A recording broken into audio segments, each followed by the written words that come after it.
In an old season, if I got tears in my eyes, it ain't nothing wrong with my feet. If my heart is broken, it ain't nothing wrong with my feet. If my mind is troubled, it ain't nothing wrong with my feet. Look at somebody for the second time, somebody that look like they happy to be in church, and tell them, hey neighbor, keep it pushing.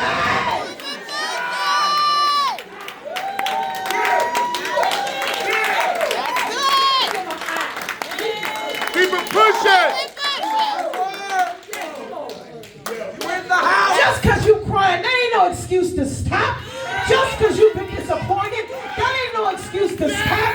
Just because you've been broken down, that ain't no excuse to stop. Just because you can't have your way, that is not an excuse to stop. Look at them again in their face until they uncomfortable and tell them, keep it pushing. Keep pushing. My feet still work. Keep pushing.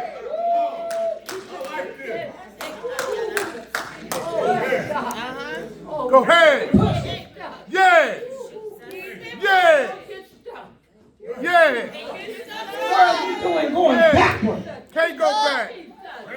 Can't go back. What in the world are you doing retracting? Go ahead. Going backward, backtracking. The devil is a liar. I already mastered that level. Yes. That's why I'm not on it no more. Yes. Go ahead. Tell me nothing about being no gamer, and you keep playing level 1 over and over and over and over and over and over again. Go ahead. Yeah. Go ahead.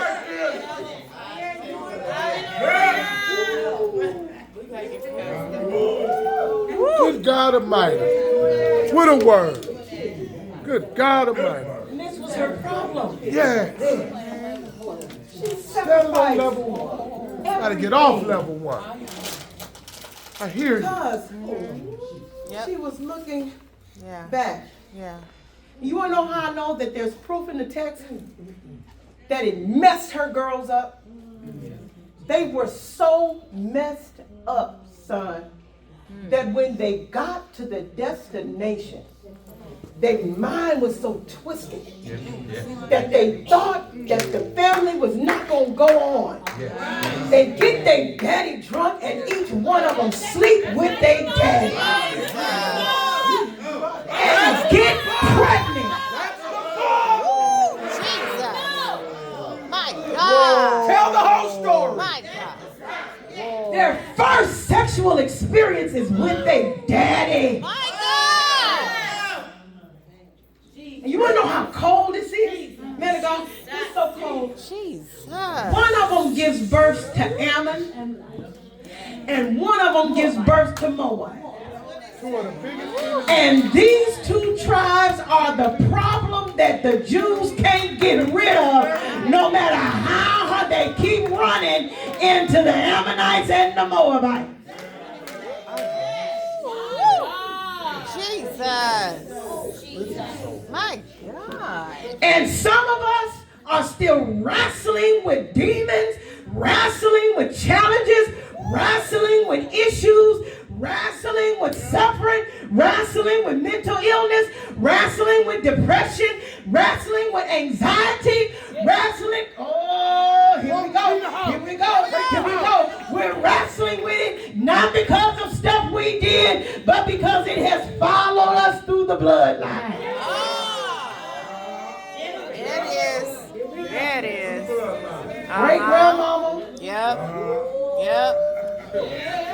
Nana. There it is. Nana produced some stuff. She dead and gone, and you still trying to fight it. There it is. My God. A lot Jesus. of problems. A lot of problems. Jesus. A lot of problems. My God. A lot of problems that last a long time. What I want us to walk away today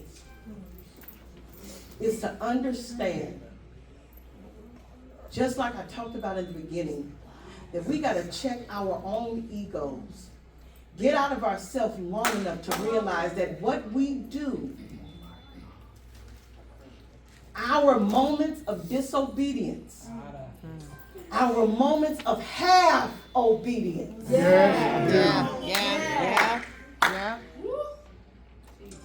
our settling for coming up short, that the cost is greater than you can ever calculate. The cost is great. The cost is great. And I'm not talking about the stuff that we do while the lights are on. I'm talking about the decisions that we make when nobody is looking. The stuff we hide and we bury. Yes. See, I'm the wrong family member because I'm going to talk about Bruno. Talk. You know, they say, well, man, no, we don't talk about Bruno. No, you know, I talked about Bruno. Because if I don't talk about Bruno and what he did to me, chances are he going to try to do it to my daughter. Then I'm going to end up in jail now. Now he got a problem. Right. The choices, the things that we make. Listen, saints, we got to stop shouting and rolling on the floor and blowing bubbles long enough. Long enough to sharpen our spiritual